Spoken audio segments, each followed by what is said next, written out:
भी उम्र भी हो जाएगी अक्सर पुरुष जितनी, तो भी अंत में तेरी मृत्यु होगी। क्यों? क्योंकि तुझे वो संत, वो सतगुरु नहीं मिले जो गीता अध्याय नंबर 4 के श्लोक 32 और 34 में कहा है। और वो तत्वदर्शी संत या तो परमात्मा थे या वो महापुरुष थे जिनको भगवान मिले, लेकिन उस समय ये ज्ञान डिक्लेयर नहीं करना था, सार्वजनिक नहीं करना था। आज ये दास भेजा परमात्मा ने बना के, ये याद रख लिए।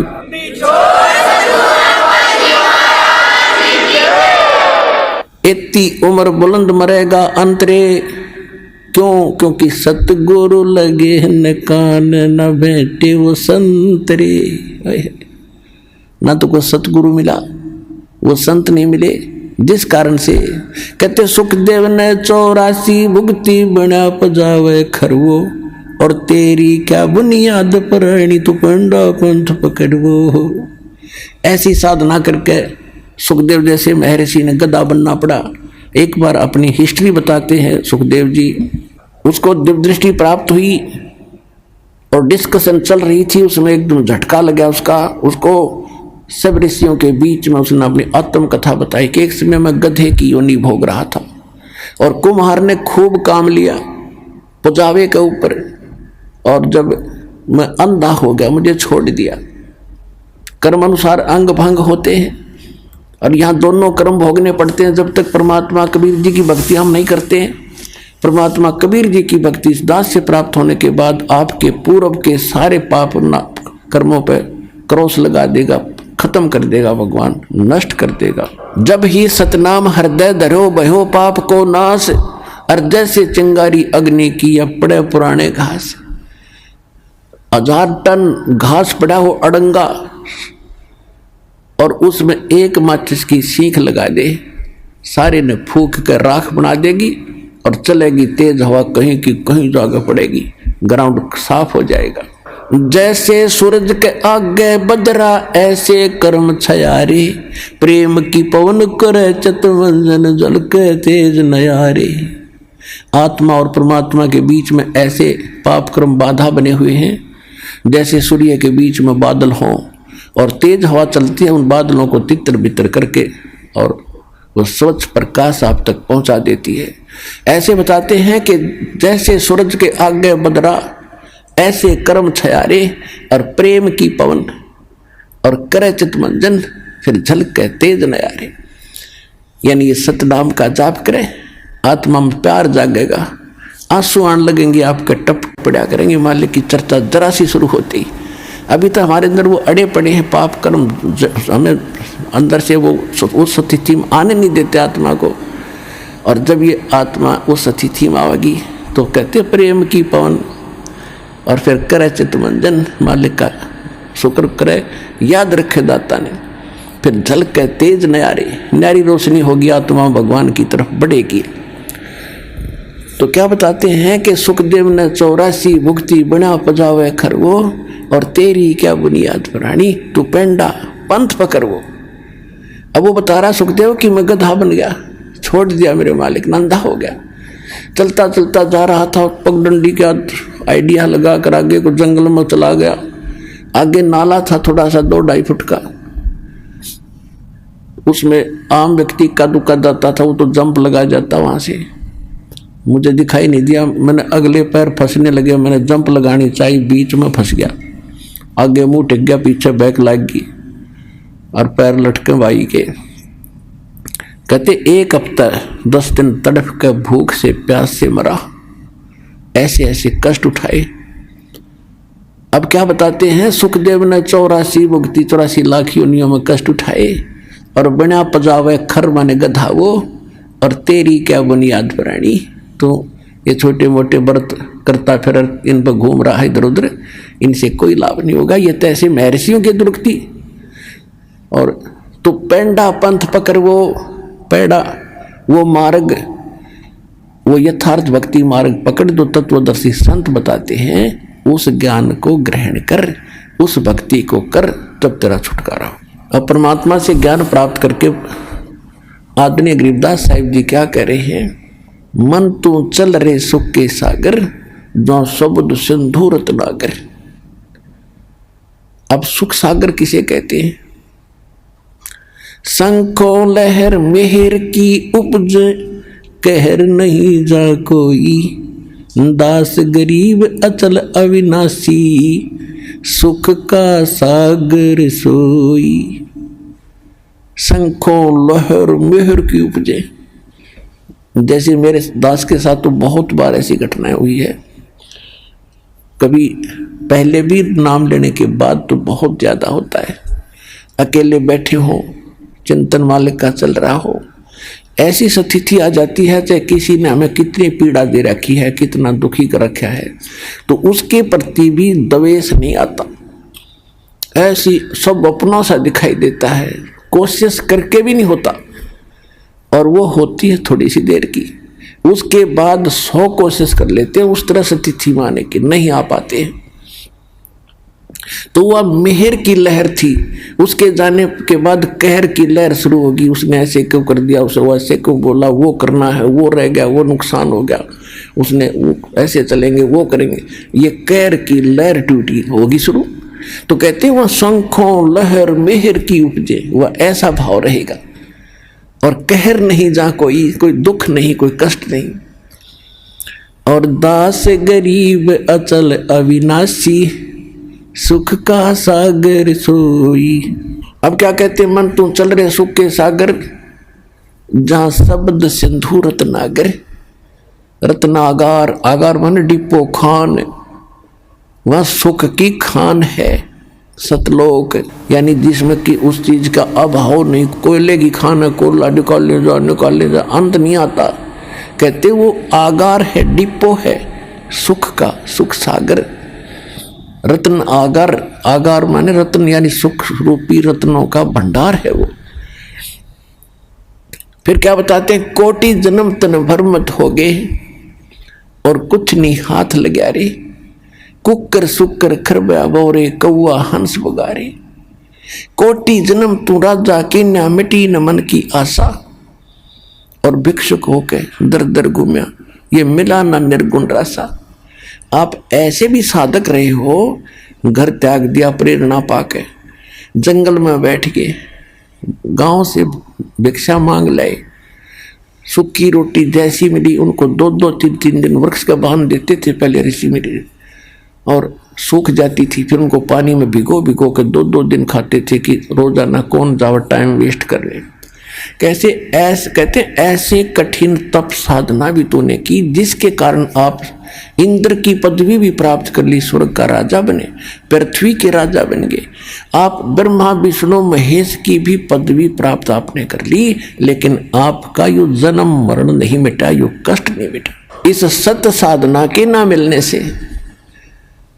कहते इंद्र कुबेर ईश की पदवी, और ब्रह्मा वरुण धर्मराया और विष्णुनाथ के लोक को जाकर तू फिर भी वापस आया।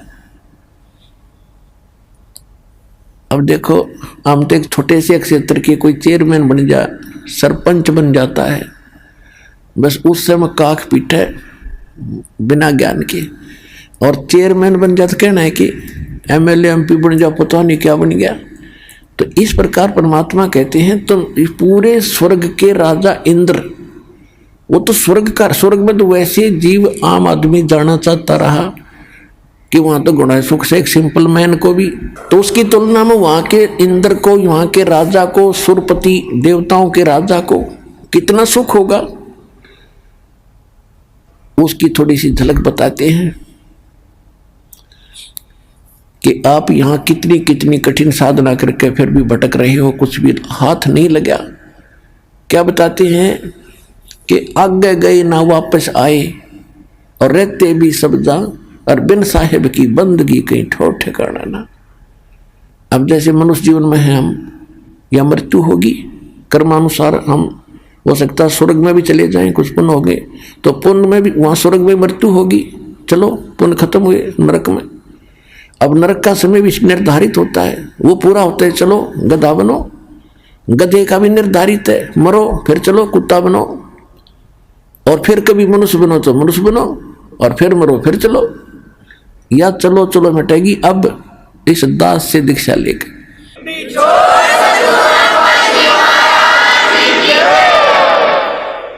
तो क्या बताते हैं कि एक समय मार्कंडे ऋषि, देखो गीता अध्याय नंबर 4 के श्लोक नंबर 25 से लेकर 30 तक यही निर्णय दिया है कि जो भी जैसी साधना करा, कोई ब्रह्म साधना करता है, कोई देवताओं की पूजा करता है, कोई हठ योग करता है, कोई तपस्या करता है, कोई स्वाध्याय करता है, कोई अहिंसावादी तीक्ष्ण व्रत जैसे मुंह पर पट्टी बांध कर नंगे पांव फिरना, इसी को मोक्ष मान रहा है।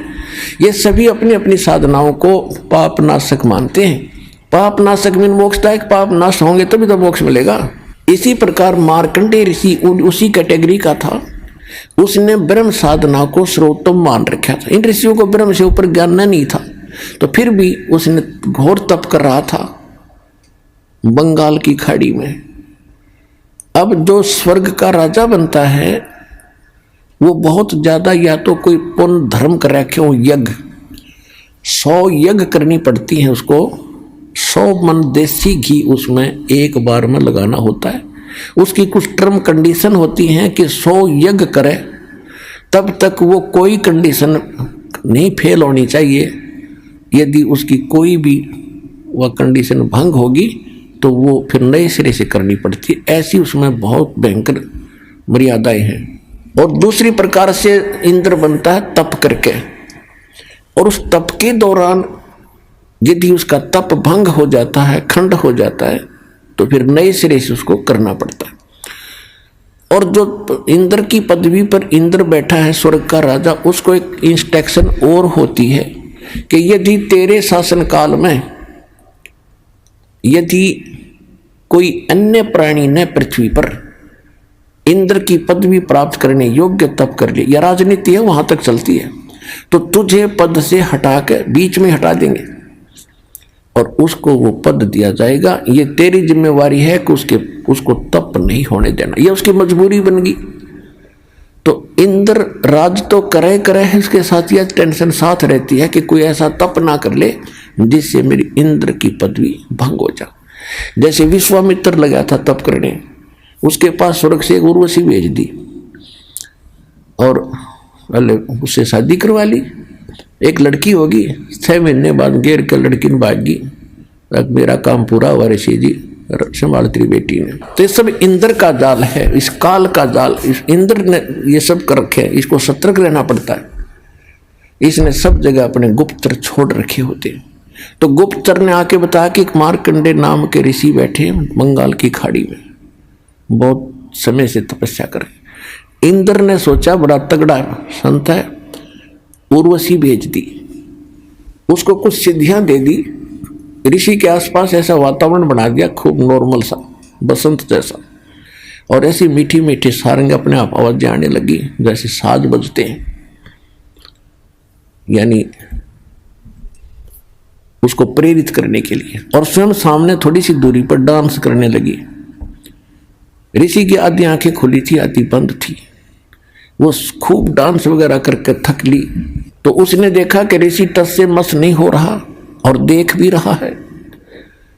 लास्ट में वो डी वस्त्र होगी, कति नगन खड़ी होगी कपड़े उतार के।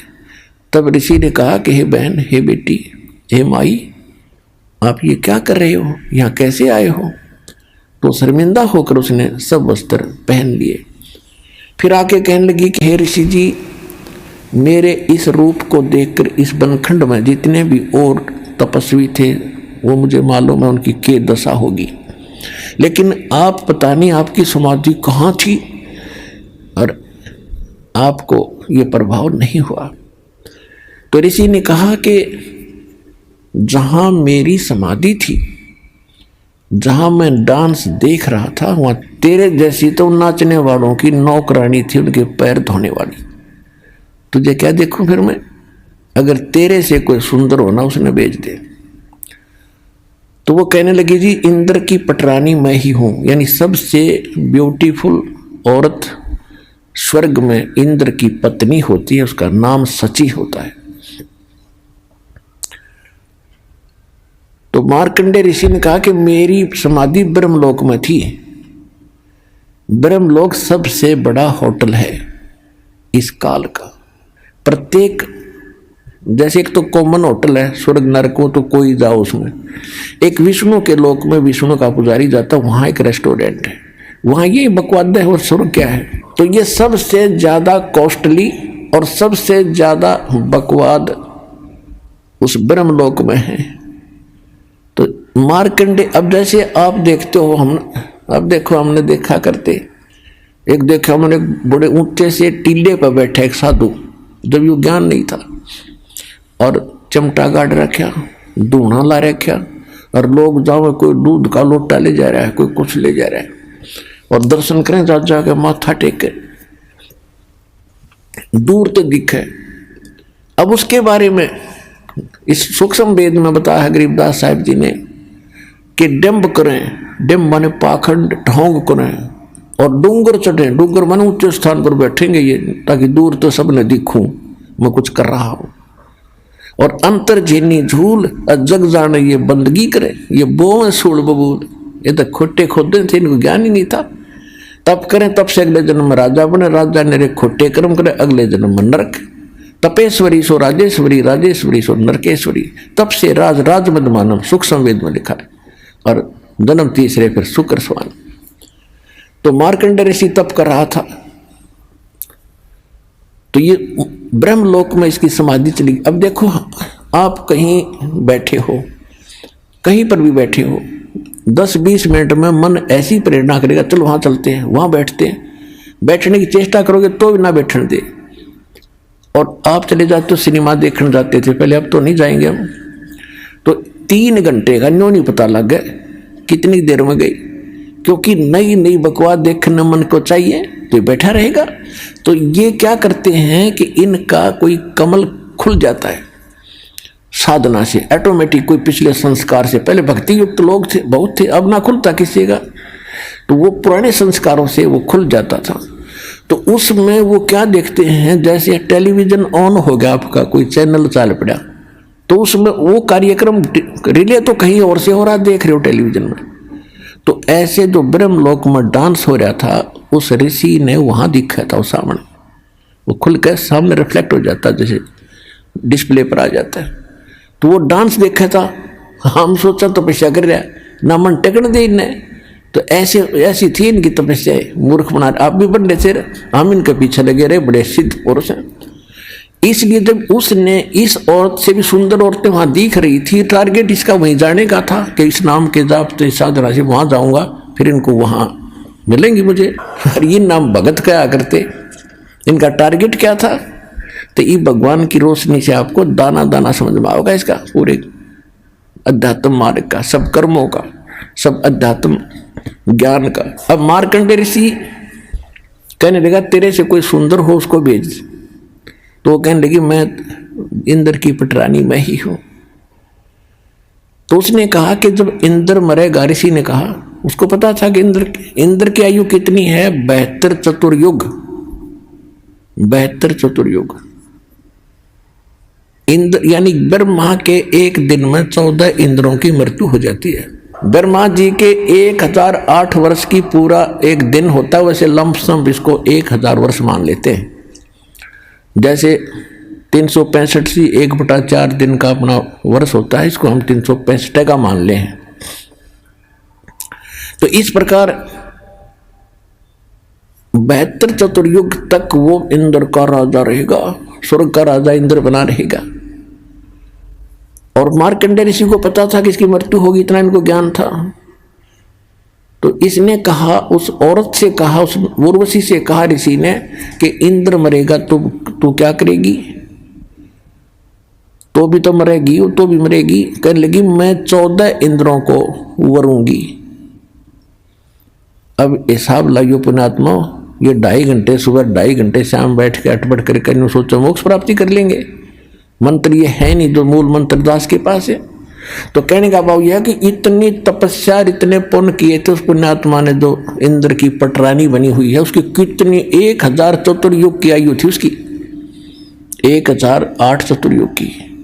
क्योंकि कह रही है कि इंद्र मर जाएगा, मैं न्यों की न्यों रहूंगी, नेक्स्ट इंद्र वहां आएगा तपस्या करके, वो मेरा पति होगा। यानी मैं तो स्वर्ग की रानी पटरानी बनी रहूंगी, इतने समय तक इंद्र मरते रहेंगे। तो मार्कंडेय ऋषि ने कहा कि वो 14 इंद्र भी मरेंगे और फिर तू क्या करेगी? कि जितने इंद्र मैं वरूंगी वह तो गधे बनेंगे मृतलोक में, और फिर बाद में मैं गधी बनूंगी। तो मार्कंडेय ऋषि बोला फिर मुझे वहां क्यों ले जा रही थी? कि मैं अपनी इज्जत रखने के लिए, यदि मैं हार कर जाऊंगी तो मैंने दुआगन करेंगे, मुझे दंड देंगे, मजाक करेंगे, मेरी बेइज्जती करेंगे, तू हार का आएगी। मार्कंडेय ऋषि बोला तू आज भी गधी 14 खत्म करेगी और मरने के बाद तू स्वीकार कर रही है कि मैं गधी बनूंगी, वो गधे बनेंगे। सारी भी इज्जत की ठेकेदारी बन रही है अपनी इज्जत रखने के लिए। तो यह सब की बुद्धि भ्रष्ट हो रही है पुण्यात्माओं। अब इतने में इंद्र आ जाता है और आके कहा कि हे बंद नवाज, आप जीते हम हारे, इंद्र की गद्दी प्राप्त करो। मार्कंडेय ऋषि कहता अरे इंद्र का राज मेरे लिए तो काग की बीट है, मुझे नहीं चाहिए ये। आजा तुझे इंद्र ऐसी विधि बताता हूं कि आप ब्रह्मलोक में चले जाओगे, वह हजारों युगों तक और मौज करोगे, बहुत लंबा समय है। अब इंद्र क्या कहता है कि महाराज जी फिर देखेंगे, तो मौज करने दे। पुण्यात्मा सबकी बुद्धि पर पत्थर पड़ गए। अब आप किसी व्यक्ति मित्र को जिसने समय पर टूक मिलते हो, अच्छी पोस्ट हो, थोड़ा बहुत धन हो, सामने घुट्टी लगा ले, तो उसको जाकर आप यूँ कहो कि भाई चलो भक्ति कर लो, ऐसे हो जाएगा वैसे हो जाएगा, और फिर ज्ञान तो आपको पता ही है कि गधे बनेंगे कुत्ते बनोगे। तो कहता फिर देखेंगे तो मौज करने दे। फिर के देखा गधा बने पास तो कुम्हार देखेगा, कर्म मारेगा, लठ तेरा 2.5 मन का बोरा धरेगा। देखना अब देख मूर्ख, ज्ञान सुन समझ और छोड़ बुराई ले, नाम भक्ति कर भगवान की। अब देखना है, फिर क्या देखेगा? तो ये इंद्र का बीमारी, वो राज ना छूटे, गुट्टी ना छूटे, वो ठाठ ना छूटे, वो जी फिर देखेंगे। अब कुछ दिनों के बाद इंद्र फिर आया। मार्कंडेय ऋषि एक चींटियों के कीड़नाल को देख रहा था। चींटियां कोई दुर्द्वारी थी, कोई दुर्द्वारी थी, वहां बैठा था काफी समय से।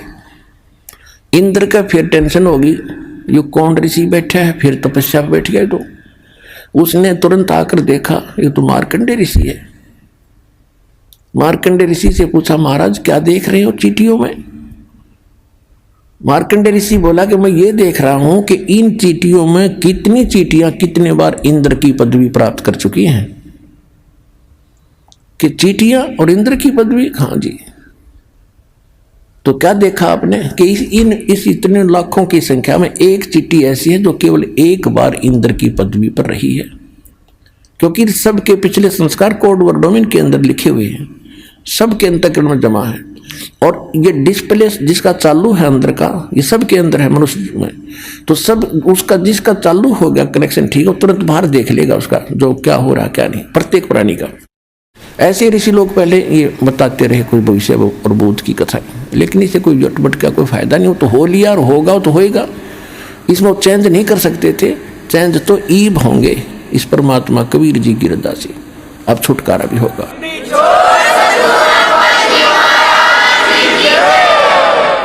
तो इंद्र का पसीने आगे कि एक बार ये सब चींटियां भी इंद्र रही हैं, कई बार, एक की बार की बात छोड़, और फिर भी बुद्धि में आई।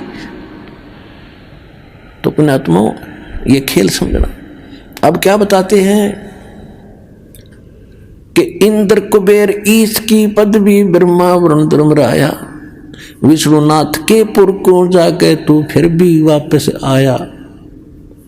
असंग जन्म तन मरता होगे जीवित क्यों ना मरे रे, 12 मध्य महल मठ बोरे बहुर न दे धरे रे। कहते हैं असंग जन्म हो गए तो आपने मर्तों को अब जीवित मर के देख एक बार।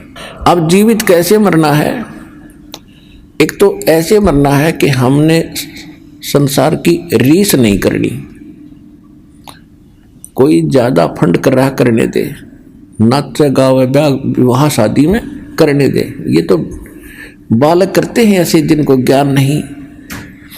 जैसे एक समय नानक साहिब जी मायूस बैठे थे, ऐसे कोई भक्त प्रथम बार गया, दूसरी बार गया, देखा कि साधु संत फकीर इतने मायूस क्यों हैं, क्यों दुखी दुखी से नजर आ रहे हैं, तो सुख, इनको तो टेंशन होनी ही नहीं चाहिए। तो उसने पूछा कि महाराज मैंने कई बार देखा है आप खुश नजर नहीं आते।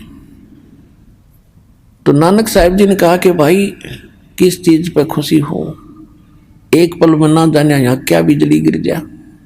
कहते ना जाने काल की कर डारे और किस विध ढल जा पास आवे, और जिन्हां ते सिर ते मौत खुड़क दी उन्होंने केड़ा हासा। हमने तो भाई तो दिखा है ना जाने आके बिजली गिर जाएगी। जैसे उदाहरण के लिए अब जीत मरने के ऊपर बात चल रही है कि हम ब्याह करते हैं, बकवाद करते हैं, डीजे बजाते हैं, फंड करते हैं, नाचते और गाते हैं। एक लड़का ऐसे ही पहले दिन तो खूब नाचे गाए, अगले दिन बारात जा रही थी, दुल्हे वाली गाड़ी टकरा गई, एक्सीडेंट हो गया। दुल्हे समेत रिलेटिव जो खास बैठे आ रहे हैं दुल्हे के साथ में, कोई भाई का बेटे, कोई बहन का बेटे हो, या कोई पति यानी कोई और विशेष, 8 के 8 मर गए इंक्लूडिंग वो दुल्हा। पहले दिन तो नाच रहे थे, कूद रहे थे, और फिर बाल पाड़ रहे, वो परिवार टक्कर मार रहे, हाहाकार मच गया। अब बजा लो डीजे। तो यहाँ संत बताते हैं अगर भक्त बनना है तो भक्तों की तरह चलना होगा, बकवाद नहीं चलेगी, ना भक्ति बनेगी, भगवान रुष्ट रहेगा आपसे। कहते ना जाने काल की गड्डारे किस विध ढल जा पास आवे, और जिनाते सिरते मौत खुड़क दी उन्होंने केड़ा हास आवे। तो इन ब्याह शादी में बकवाद नहीं करनी जब भगत बनना चाहते हो तो। और सिंपल ब्याह करना, कति सिंपल। वचन से बेटा बेटी पराई होती है। जैसे ब्रह्मा विष्णु महेश का विवाह किया था दुर्गा ने, देवी पुराण में पढ़ के देखियो। दुर्गा थी, 3 लड़कियां थी, 3 पुत्र थे। बड़ी का नाम सावित्री, ब्रह्मा से ब्याह दी, विवाह कर दिया, जा बेटा अपना घर बसा।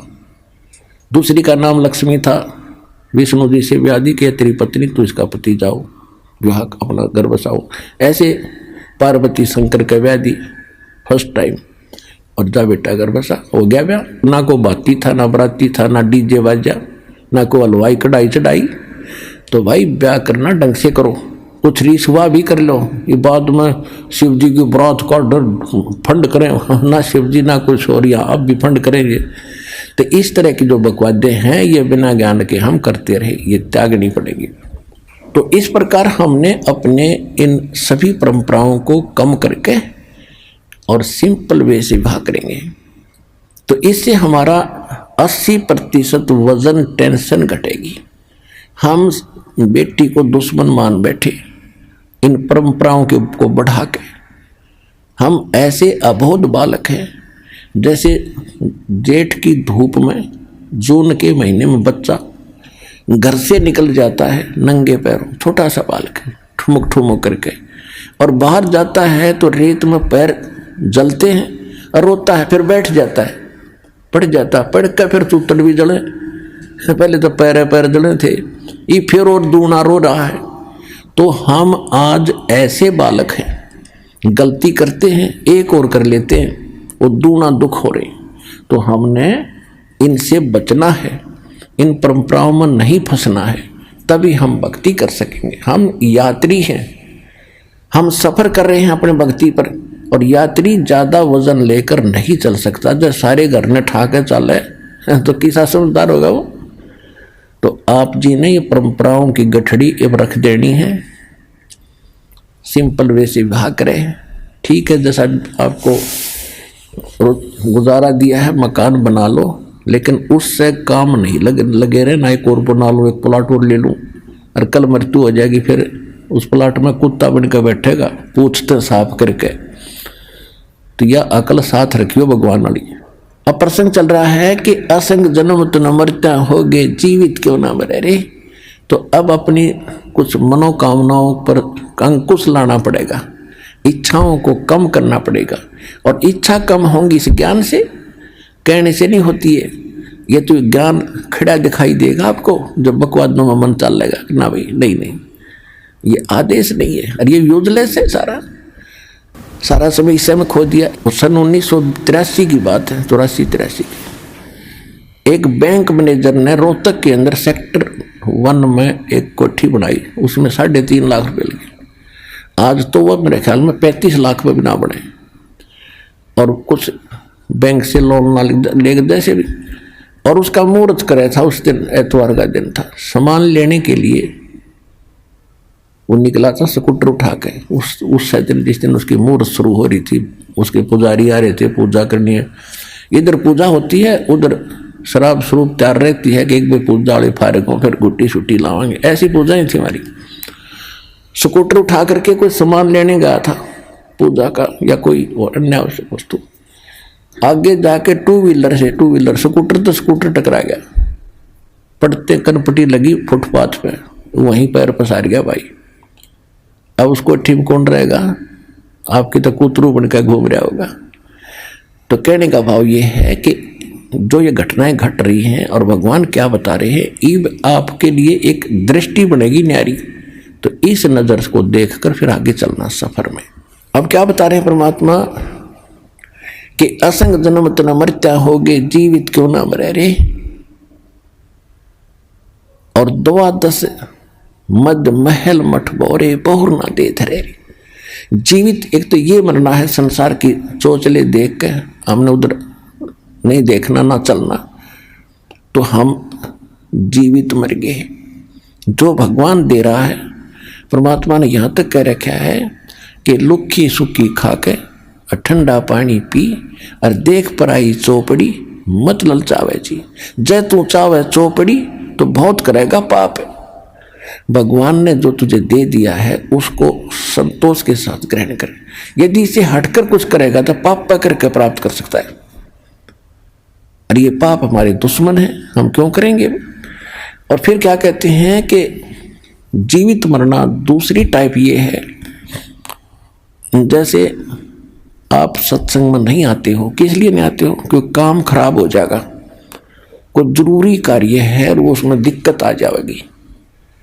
अपने आत्मा एक व्यक्ति रात्रि में नाइट सर्विस पर जा रहा था और उसने जल्दी थी कि वापस आऊंगा, और वापस आकर ये काम मेरे अधूरे इनको पूरे करूंगा, इसलिए रात को भी अपने उसमें काम में ही यूज लिया कि वो काम कराऊं, फिर ये जरूरी काम दिन में करूंगा। और रास्ते में नाइट सर्विस एक्सीडेंट होगी, वो वहीं मर गया। वो रह गए धीरे धीरे आवश्यक काम जिसके लिए रातों नहीं पड़ा था। अब आप जब वहां से चलते हो तो ये खुरापात काल पैदा करता है, कई प्रकार के करता है। परमात्मा ने हमें सतर्क रखा है कि मात पिता सुत स्त्री आलस बंधु कान और संत मिलन को जब चले ये अटकावा आने। इनका अटकाया अटके नहीं, डटे नहीं, और आता है वो आवागमन नशा। मात पिता सुत स्त्री, छोटे बच्चों के लिए जिन मात पिता को ज्ञान नहीं है वो बाधक बनते हैं। कहाँ जाता है? तीसरे दिन भाग जाता है। तू पढ़ता नहीं है, तो नौकरी नहीं करता है, नाश होएगा, तो बर्बाद हो जाएगा। और जिनके माता पिता को ज्ञान है वो बच्चे बाप बन जाए, फिर कहाँ जाओगे? बूढ़े हो रहे हो कि तो गिर जाओगे, चोट लग जाएगी, क्या रखा है, वो तो नास्तिक है, वो सब उठपट बताता है। अब माता पिता को ज्ञान हो गया और बच्चों के वश हो गया, किरागुन में मांग करना, फिर भी जैसे तैसे वो आता है, उनका अटके नहीं। अब किसी की स्त्री बाधक बनती है, ज्यादातर बहनें बाधक बनती थी, पहले ज्ञान नहीं था। अब तुम्हारी बहनें बल्कि आगे आ रही हैं, ज्ञान से पता होता है। तो उनको डर रहता था, यो कहीं जाता है ज्ञान की बातें सुनता, कहीं छोड़ के भाग ना जा, बाबा ना बढ़ जा और तू उजड़ जा, इसलिए वो स्त्री बहुत बाधा करती थी। अब बहनों को ज्ञान है, ये आगे को आती हैं, तो पति को ज्ञान नहीं है तो वो बाधक बन जाता है, क्या नहीं जाएगी वहां पर, क्या रखा है वहां पर, तीसरे दिन भाग जाती है, ये है। या फिर आलस फिर देखांगे, इबका नहीं चलती सत्संग, अगले हम चल लेंगे। एक बार हमने सत्संग रखा था, स्टार्ट किए थे, दूसरा ही सत्संग था, खुले सत्संग शुरू किए जो 5-5 दिन के, 7-7 दिन के। एक कोई कर्मचारी था भगत, तो उसने अर्जी लगाई कि छुट्टी मिल जाए भगवान, सत्संग में जाऊंगा। छुट्टी मिल गई, छुट्टी मिल गई तो मैं सोचा कल चलूंगा। छुट्टी मेरी सत्संग के लिए है, मैं सोचा कल देखेंगे, आज तो थोड़ा रेस्ट कर लूँ। अगले दिन फिर बोला, दूसरे दिन कि श्याम सिंह ने देखेंगे। श्याम सिंह एक रिश्तेदार आ गया, बहन का पति, और उसने लेनी थी भैंस। वो बोला चल मेरा भैंस दिला के ला। अब उसने ना नहीं कर सकता, तो पहले तो गांव में दिखाई, कोई पसंद नहीं आई, फिर दूसरे गांव में, फिर तीसरे गांव, यानी 7वें दिन बिना भैंस लिए दोनों वापस आ गए। इतना सत्संग पूरा हो लिया। तो जब उसने यो ज्ञान सुना, जब ने बोला जी आलस मार गया मैंने, कहते आलस कर लिया, तो फिर देखूंगा, तड़को देखूंगा, परसों देखूंगा। तो और शाम ने भी नींद नहीं थी, कल देखूंगा, ये सोच रहा था। जब लेट से हो गया, इतना मुँह आ गया। और 7 दिन धक्के खाता फिरा, कितना गोबर में पड़ा, कितना कहीं किसी का सोया, कभी रोटी मिली ना मिली, पैदल चले। वो 7 दिन मेरे बिरान माटी में गए। 6 दिन अरे कान पकड़ दिया, सीधा आया करूंगा, ले छुट्टी मिलते बा क्या करूंगा।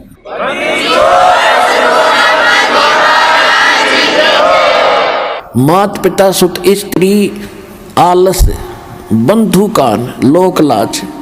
लोक लाज क्या है भाई? कहाँ जाते हो? सतलोक आश्रम बरवाला, जिला हिसार, हरियाणा में। अरे वहाँ कहाँ जाते हो? तो ऐसे छुड़वाता है, श्राद्ध भी छुड़वाता है, सारी पूजाएं छुड़वाता है, नास्तिक बनाता है।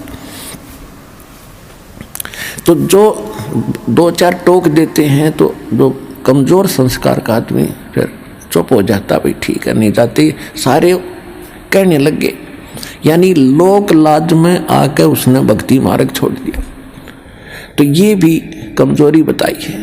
ये लोग कहते हैं, इसके बारे में परमात्मा बताते हैं कि कुल करनी के कारण, यानी लोक लाज के कारण अनसा गया बिगो, यानी इसने बैठा लिया, भक्ति छोड़ दी। और जब यो कुल के कर लेगा, जब तो 4 पाया का हो, गधा बन के घूमेगा, यो कुल तरह के ढाल लड़ा देगा। इसलिए परमात्मा कहते हैं, मात पिता सुत स्त्री आलस बंधु कान, और संत मिल को जब चले ये अटकावे आने। इनका अटकाया अटके नहीं, डटे नहीं डटे। और संत मिलन को जा कह कबीर सो संत है आवागमन नशा। अब जैसे और दूसरा ये जीवित मरना है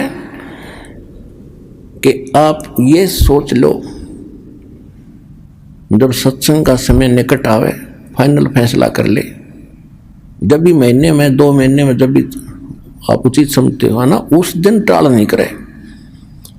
और ये सोच ले कि आज मान लीजिए मैं इस बहाने से, इस कारण से नहीं जा पा रहा हूं कि वहां जाने से कहीं ये हानि ना हो जा। और क्या पता 1 मिनट में क्या बिजली गिर जाए, मृत्यु हो जाए तेरी, फिर परमानेंट टिकट कट गई, फिर और से काम तो फिर भी रह गया। न्यू सोच ले, हे भगवान मेरी मृत्यु होगी, और जीवित मर कर सत्संग की तरफ चल पड़े। और 3 दिन 4 दिन 5 दिन जैसा समय 2 दिन आपका हो यहाँ लग गया। इन 3-4 दिन में कुछ काम खराब हो भी गा तो फिर जाके संभाल लेंगे। अब जब परमानेंट टिकट कट जाएगी, जब क्या कर लेगा, तो फिर भी होना ही होना है। और परमात्मा के चरणों में आने के बाद बच्चों काम बिगड़ा नहीं करते, ये तो दूने बढ़ा करें। या बहुत भक्त ऐसे प्रमाण देते आकर के कि मैं चलना चाहता था, खूब कोशिश कर रहा था, पैसे नहीं थे, और अचानक एक ऐसा स्थान पर जहां कदे पैसे सपने में भी नहीं रखे, उसको वैसे उठाकर देखा, डायरी में 500 का नोट मिला। तो काम यो बिगड़न देगा आपके, जब काम बनाने वाला मिल गया आपको।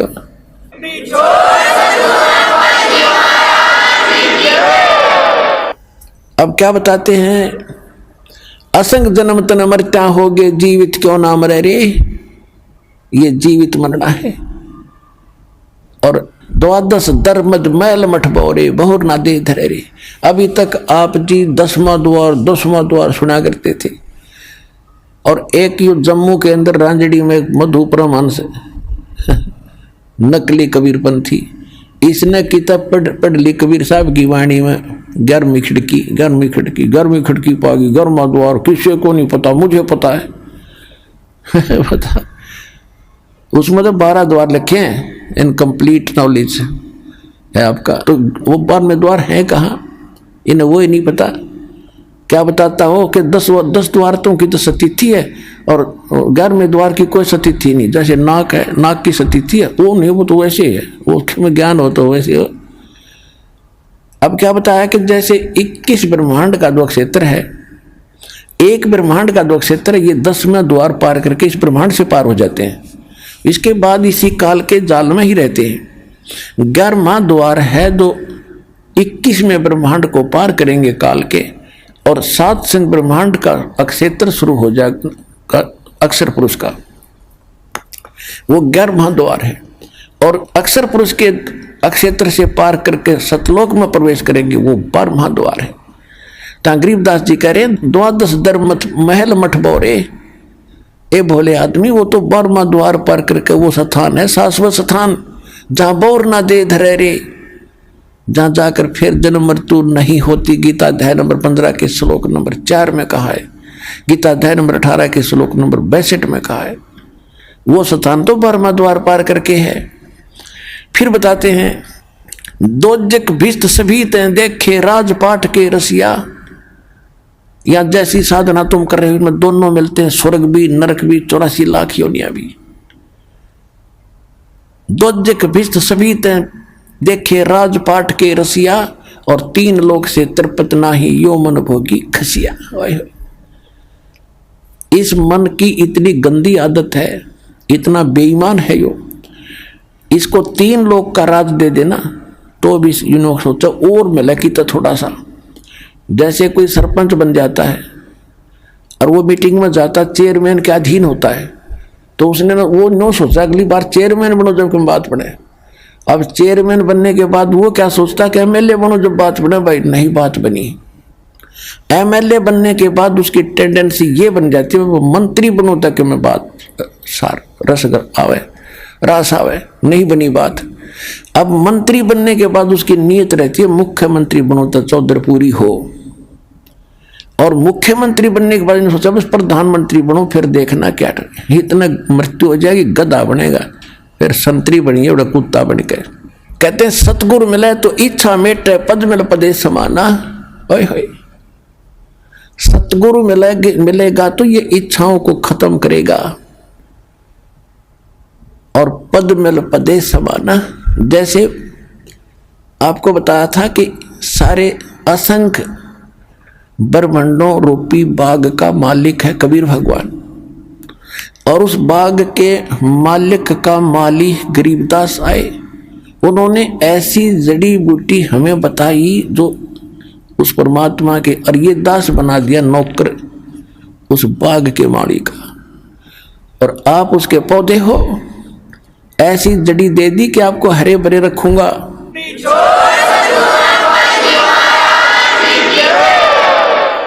आप हरे भरे रहोगे तो मुद्दास की नौकरी ठीक बनी रहेगी।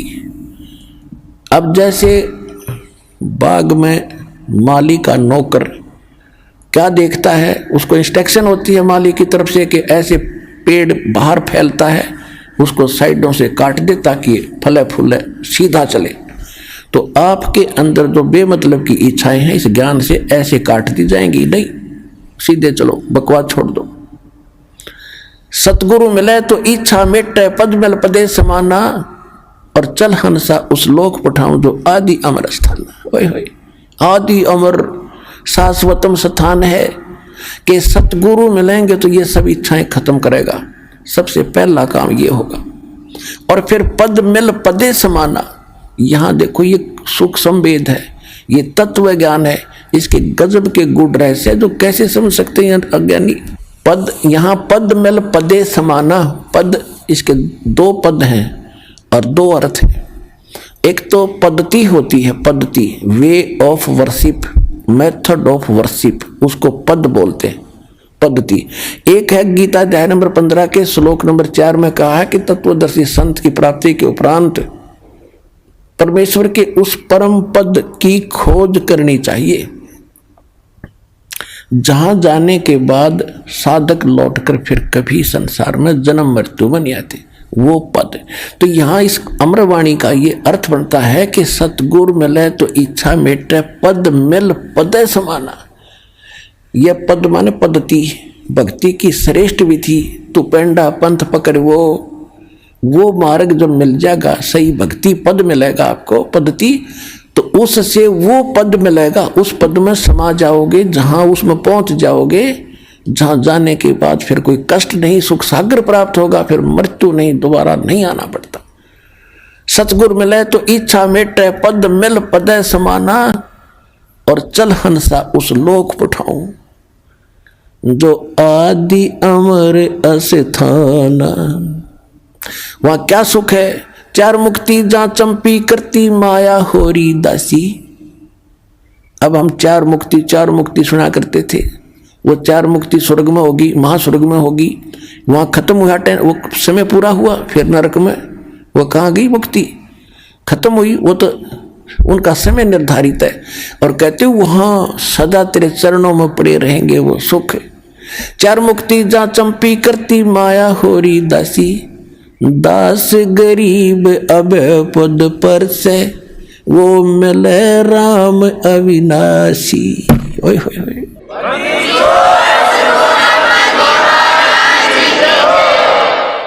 कौन सा अविनाशी राम? गीता अध्याय नंबर 15 के श्लोक नंबर 16 और 17 में 3 राम हैं, 3 पुरुष हैं, 3 प्रभु हैं, 3 स्वामी हैं। सरपुरुष, अक्षर पुरुष। सरपुरुष भी नाशवान, अक्षर पुरुष की स्थिति एज आपको बता दी, और ये भी बता दिया कि एती उम्र बुलंद मरेगा अंतरे। क्यों? क्योंकि सतगुरु मिले ना लगे न कान वो संतरे। ओए होए, एती उम्र बुलंद मरेगा अंतरे, सतगुरु लगे न कान न भेंटे वो संतरे। तो यहां क्या बता रहे हैं? सरपुरुष और अक्षर पुरुष, ये दोनों, इनकी ये नासवान स्वयं लिखा उसमें, और जितने इनके अंतर्गत प्राणी वो भी जन्म मृत्यु के अंदर है। उत्तम पुरुषत्व अन्य परमात्मा इति उदाहरत, ये लोक term अविषय विभर्ति, वो है अव्यय ईश्वर है। अव्यय माने अविनाशी, वास्तव में विनाशी। यहां बता रहे हैं कि चार मुक्ति जहां चंपी करती माया होरी दासी, दास गरीब अभय पद पर से, वहां वो मिले राम अविनाशी। तो उसकी विधि इस दास के पास है, शीघ्र से शीघ्र ग्रहण करो, मर्यादा से भक्ति करो, अपना कल्याण करवाओ। बोलो सतगुरुदेव।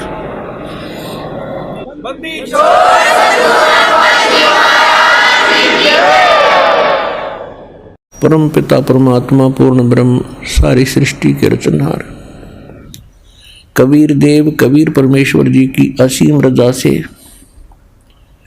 आप सभी पुण्यात्माएं परमात्मा की अमर कथा सुनने के लिए उपस्थित हुए। जिन प्राणियों के ऊपर परमेश्वर की मेहर भरी नजर होती है,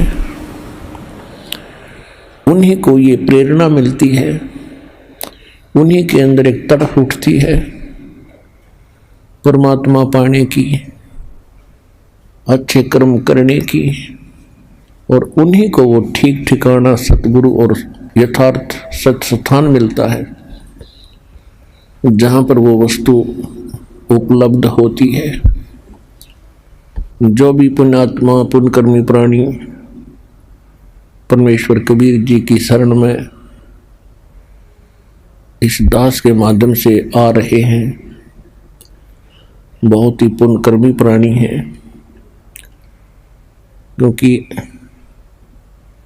डॉक्टर को ज्ञान होता है कि ये यहाँ आ गया है तो इसका ट्रीटमेंट ठीक होगा, इसका जीवन बच जाएगा। क्योंकि कुछ ऐसे हॉस्पिटल होते हैं, उन्हीं में उन विशेष डिसीज की ट्रीटमेंट क्योर होता है।